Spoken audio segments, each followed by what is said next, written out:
En dit gebeur toe nou ook so, dat hierdie ou sê, ja maar, die wegraping gaan voor die verdrukking plaasvind. En toe hy dit sê, toe reageer hierdie ou, nee, dit kan nie wees nie, ek het gaan kyk wat sê die skrif, die wegraping gaan gedurende die wegraping gaan God sy bruid kom.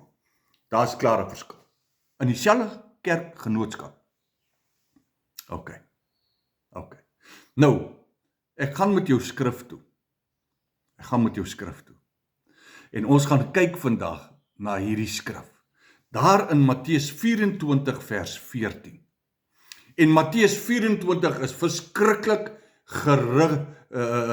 gerig op die eindtyd. Ons gebruik Matteus 24 op die eindtye te preek. En ek sal een of ander tyd sal ek 'n hele reeks maak oor dit wat ek in my boek weergegee het rondom eindtye. Maar hierso, Matteus 24 vers 14, en hy sal hierso op die lens sal hy opkom, die skrif.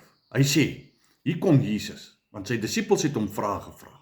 En Jesus het hulle mooi geantwoord, en hy antwoord in vers 14, hy sê, hierdie evangelie van die koninkryk sal verkondig word in die hele wêreld tot 'n getuienis vir al die nasies. Dan eers sal die einde kom. Nou, hierso. Nommer 1. Ek weet ek was daar. Ek kan dit vir jou met sekerheid sê. Die kerk vandag preek nie die koninkryk evangelie nie.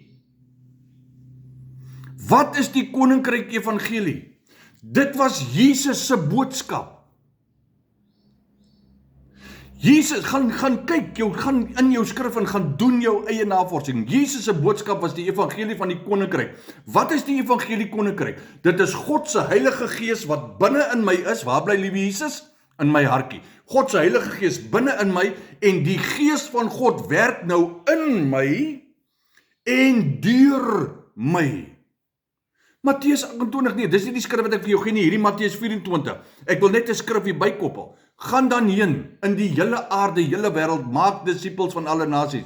Doop hulle in die naam van die Vader, die Seun, die hele wêreld.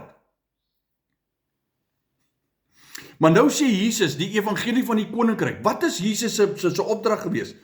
Gaan lê die hande op die siekes. Wat is dit? Dis God se krag wat deur ons werk. Gaan maak my grondgebied groter. Gaan neem vir my grondgebied. Jy sien, ek kan nie sê ek is 'n koning as ek nie grondgebied. Ek wil nie in dis die koninkryk evangelie. Rig die dooies op.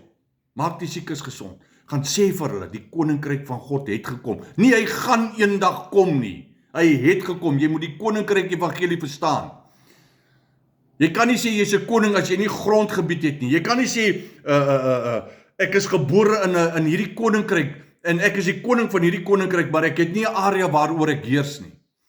Koning Charles kan nie sê ek is die koning van Engeland, maar hy het nie 'n Engeland se koninkryk nie.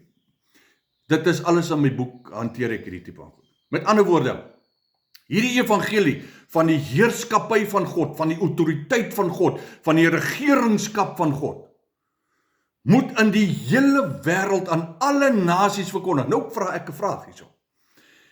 Het jy geweet dat daar sit volke, daar sit nasies wat nog nooit die evangelie gehoor het?